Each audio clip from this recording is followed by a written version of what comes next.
You need to take in information and make changes and pivot as needed. And we had to do that early on as our company. If you look at our early versions of our business plan and what we actually did, it was very different, but it's still important to have that plan and still have that purpose.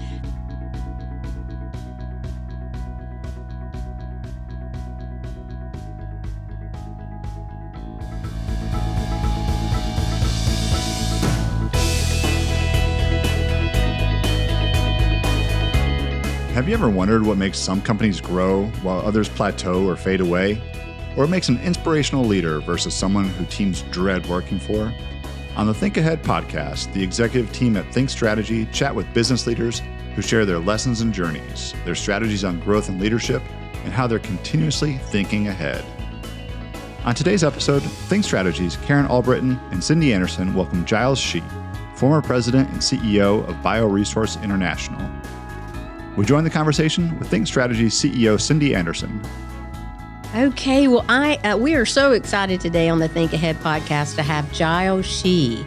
He was the president and CEO of Bioresource International, a company that he and his father started many years ago. And without going into his story too far, I think our audience is just going to love his story and where he's at today and kind of what he's evolving into. So Giles, welcome, and thank you for being part of Think Ahead. We are very excited to have you here. Thank you, Cindy. Thank you, Karen, for inviting me. This is a real thrill. I tell people it's been a journey that I've been on, and I started this company that I recently sold, Bioresource International. I started it 25 years ago, and it was kind of that story of a fork in the road, where I was finishing my PhD in microbiology at Emory University as a grad student. And I was looking at taking a path similar to my father's, becoming a professor and on faculty. He was a faculty professor at NC State University for many years.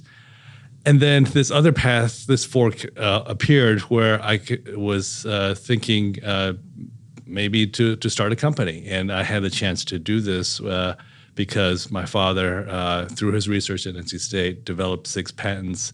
And he was very entrepreneurial too, but he knew that he wasn't going to be the one to start the company. He wanted to have someone like myself run it. And so I was finishing my PhD, getting my thesis written, and I thought, well, let me try this out. I mean, how hard can it be? I'm about to finish my PhD work and this dissertation, and maybe I'll spend a couple years and see what I can do with this company, spin it out, and go with it.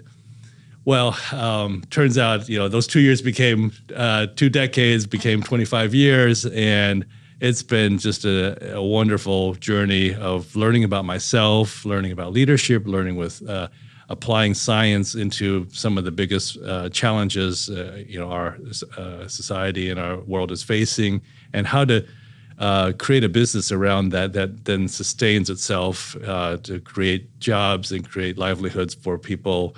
And then towards the end of that, creating enough value that another company saw it and wanted to be a part of it and integrate our business into theirs. And then going through that whole process of selling the business. And then now this journey that I'm on, like what's next? And we can certainly talk about that more. But it's just been just this wonderful path and taking that kind of fork in the road and taking that chance, believing in myself and also continuing to learn. And that's one thing I always bring up when I talk to students or other entrepreneurs is like have that learning mindset and just you don't know where the future will be, but if you're willing to learn and be humble to and open and curious, you can go very far. Giles, one of the things that was most impressive in my time in getting to know you was how well you listen. But yet you make quick decisions when they need to be made. You make thoughtful decisions as they get made. And you also had an extremely diverse workforce. I can't remember how many foreign flags. There was something in your office that showed how many nationalities represented BRI and what it was about. And scientists on staff and administrative people, salespeople. It was a very eclectic workforce, but made up of really smart people. Yeah. What was it like bringing all of that together? especially in the early years when you probably had to convince people, come be with us. And then you had people kind of saying, hey, I want to be there. Yeah, I'm glad you mentioned that, Cindy, because, based on my background being in academia, I went to undergrad in Cornell, and I had a lot of interaction with people from all over the world. It was really diverse. And then going to graduate school at NC State and then also at Emory University, I had a lot of interactions with people from all over the world and different backgrounds, different social and economic backgrounds, different cultural backgrounds. And we were all focused on science. It was just, we all had this desire to advance, science and do good work. And so I brought that, intentionally or not, that was what I was used to, and that's what I wanted to build at BRI. And, because of our affiliations with NC State and with Duke and with UNC, it was natural to bring those backgrounds into BRI. And then as I started to look around, I realized, hey, this is really different. And people have commented to me that was something they noticed. And then to be more intentional about, okay, how do we continue to build that? Because the diversity of backgrounds and opinions enriches the conversations and the decision making. And so I know that was something that was important. I had this little quip that I used to make. If we have 3 people in the room and all the other 2 people are thinking the same as me, the 3 of us, then those other 2 are redundant, because I want to hear different opinions and I want to hear different backgrounds. That's how we advance. And so it was very important to me. It's not easy. It does create some, let's say, friction. I wouldn't say conflict. I mean, sometimes it does result in conflict, but how do you manage across those differences is important. And I think, while we weren't perfect, we were able to manage that and have everybody work together towards a common goal. Absolutely. I saw it firsthand in your leadership style and in the people that you surrounded yourself with. You were open to listening to them, knowing that you brought in experts in their particular area, whether it was sales and growth or manufacturing or what have you. But one of the things that you said very early on in your journey was you like to learn and that you are a curious person. And what I've observed in successful businesses and successful CEOs of companies is they are avid learners.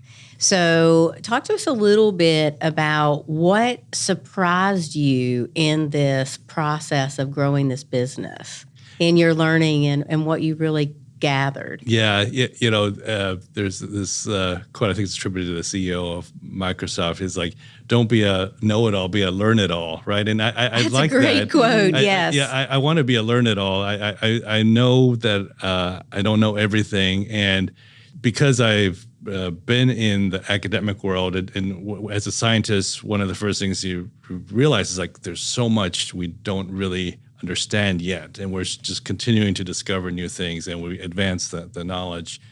And so that put in my mind just this attitude of, okay, how can I learn from others and the people that are really deep in their field, are experts in their field, and then gain from that. And one of the things that I've learned that's I have a strength is being able to integrate and synthesize a lot of information. And I think a lot of leaders have learned that skill, is just being able to be a sponge and take in a lot of information and then make a decision based on that. So I was always willing and able to learn from other experts. And then when I started the BRI, went back and got an MBA at Duke, and I realized that there's yet another realm of expertise that I don't have, but I can tap into. I joke that I know enough to be dangerous. I know where I need to get help, and in terms of financing or accounting and so forth. And you all had so much expertise, and I really appreciate the help there. So just being able to tap into resources and expertise is an important skill. And it's not easy. One of the things I have learned, you mentioned as part of this path, what do we learn? when I started, and it's very common for founders of technical companies, like, well, I'm the expert in this field, therefore I must know everything about how to do this. Very often, if you're not careful, you have these blinders and then not listen to other people and could go down the wrong path. Now, you also have to balance that. I call that the kind of the paradox of being flexible and being focused. You have to be focused on what you want to do, because you can't, as an entrepreneur, as a startup, can't do everything. But also you need to take in information and make changes and pivot as needed. And we had to do that early on as our company. If you look at our early versions of our business plan and what we actually did, it was very different, but it's still important to have that plan and still have that purpose. Absolutely. I think one of the exciting parts about a plan, when you first start your business, you have this idea, and to your point, all this new information comes in, and economies change, the world change, politics change, regulation changes. Yes. And in your world, you had patents and intellectual property and some very sophisticated things that you had to also protect in your business. So I think that it's really interesting to see all the different ways you had to navigate. You probably at sometimes felt like you needed to be an attorney to understand all the regulatory requirements. Yes. Giles, I'd be interested, you 25, you started this business. Yeah. Were you thinking at that point, I'm building something to sell? I wasn't even thinking that far ahead. I was just thinking I wanted to help my dad see if there's something here to start a business. Really, if I'm honest, it was really out of a obligation or a favor. He'd been talking to me about doing this for a long time, and I was like, okay, let me just see if I can help him with this idea and see where we can go with it. So it really wasn't with any intention of selling or making a big fortune out of this. It was really, and I think that's important also to mention, is that a lot of entrepreneurs, they don't start to build something because of the money. It's really a side effect, if you will. It's like if you're doing something that's of value for yourself and for the market, it'll come back to you. So for us, it was about getting this technology out of the laboratory and into the market. We called it our benchtop to barnyard kind of transition. Yeah. It might be interesting just quickly for you to tell our listeners just what it is that BRI, your main product, and what you did and the impact that your product has. Yeah. So the product that we first developed and commercialized out of NC State and was able to scale is basically a natural feed additive for chickens and pigs. So it helps supplement the animals' natural digestion to absorb more nutrients from their feed. And so what the value of that is that farmers can use this to make and help the chickens grow healthier and bigger in a natural way without using antibiotics, and also lower the cost of the feed by making the nutrients more available for the chickens and pigs. So there's some really key metrics to measure against, and if you can improve those metrics, it immediately goes to the bottom line. And so we were able to do a lot of trials, worked very closely with NC State University and a lot of other universities to show that this product could save money for the farmers and also grow a healthier bird or pig without using chemicals or antibiotics.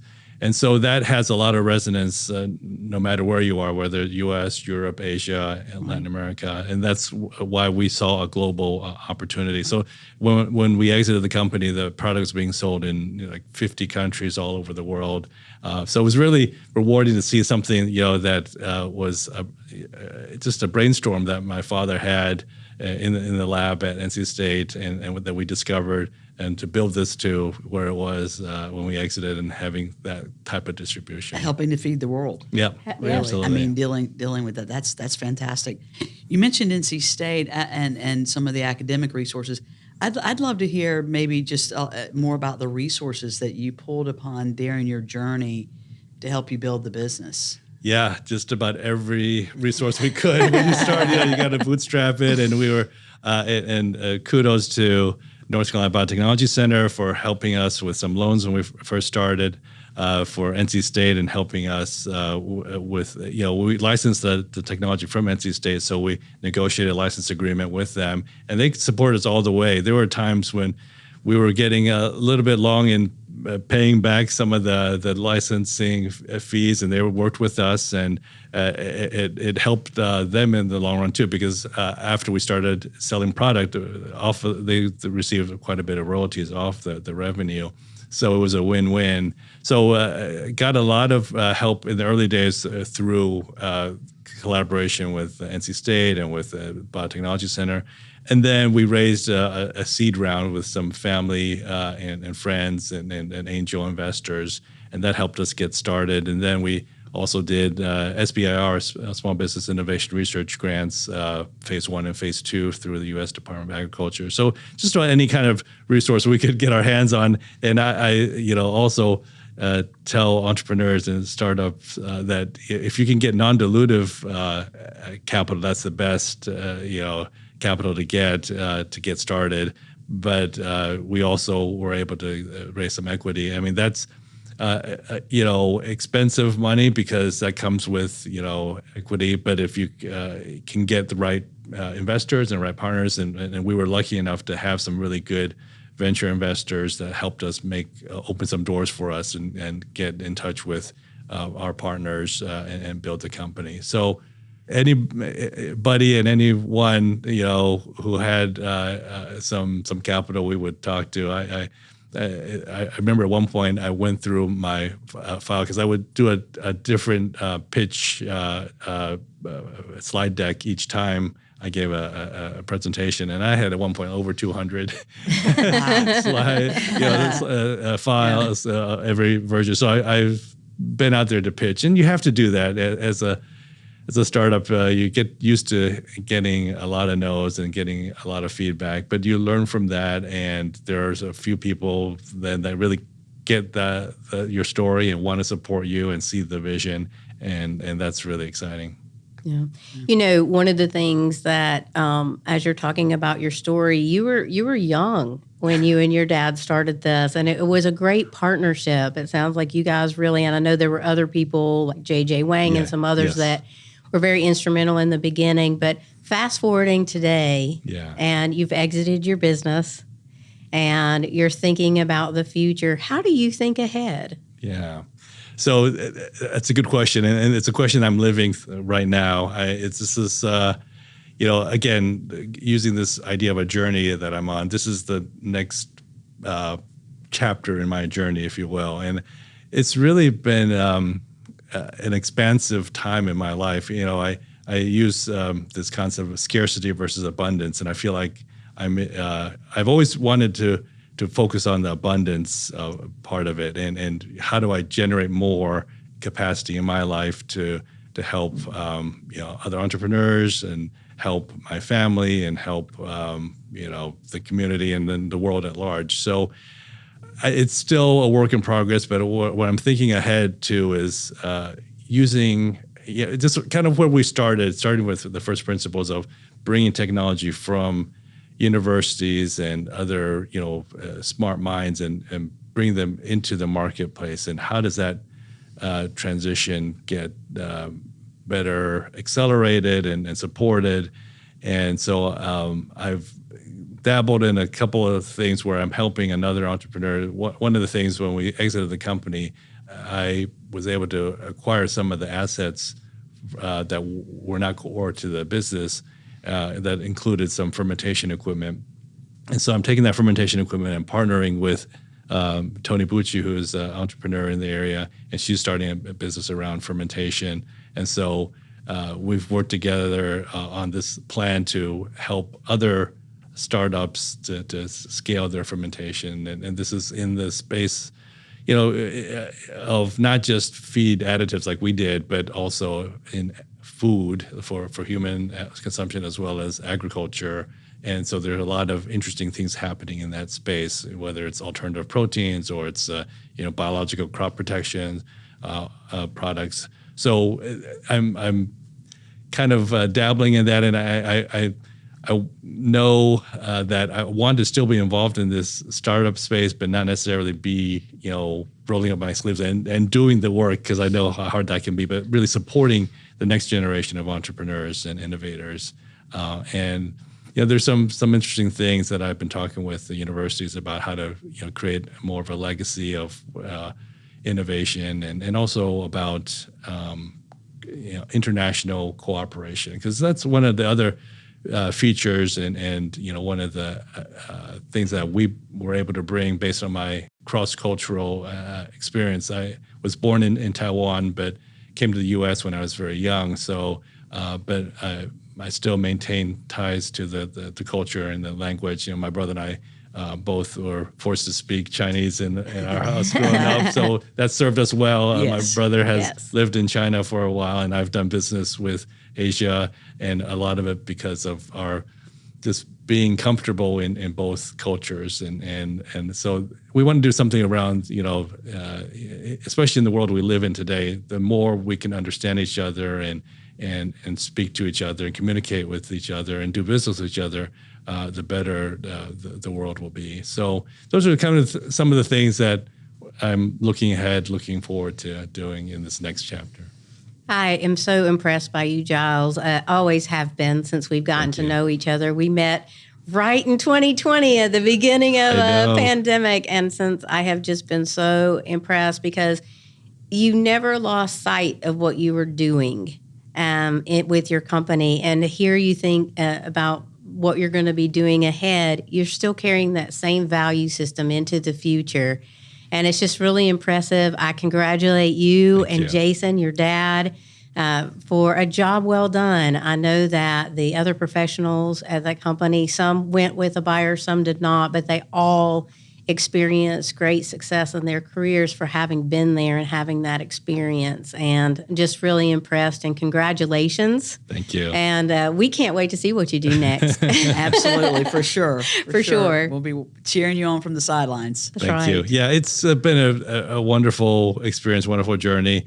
And one thing I will leave with is, and I was just talking earlier today with an entrepreneur, and I mentioned this about a friend of mine, Jess Lipson, who's exited his company, is now on his second or third or fourth startup. I've lost count, but he has this phrase about knowing how to count to enough. Like as entrepreneurs, sometimes we lose sight of why we started the business. You asked the question, what got us started, and what drove us. It's really about something beyond ourselves. It's not really about the money. And sometimes entrepreneurs, and I've known this to be true of some of my peers, is they lose their way, and it all becomes about the money and about keeping score. And what I love about just talking about counting to enough is like, well, if there's a number in your mind that will take care of you and your family, for the rest of your life, then that's enough. And this is why we do what we do.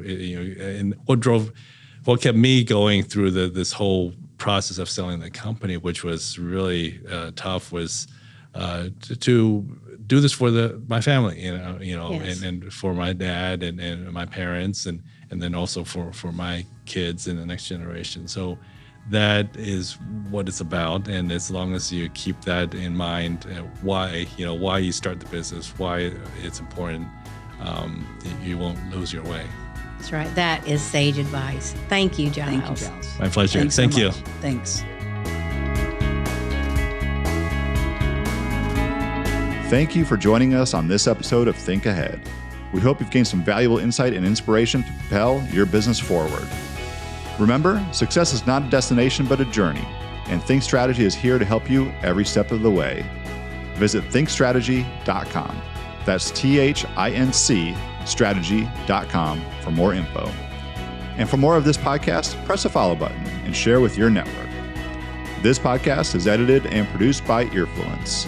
Thanks for listening, and we'll see you again soon on Think Ahead.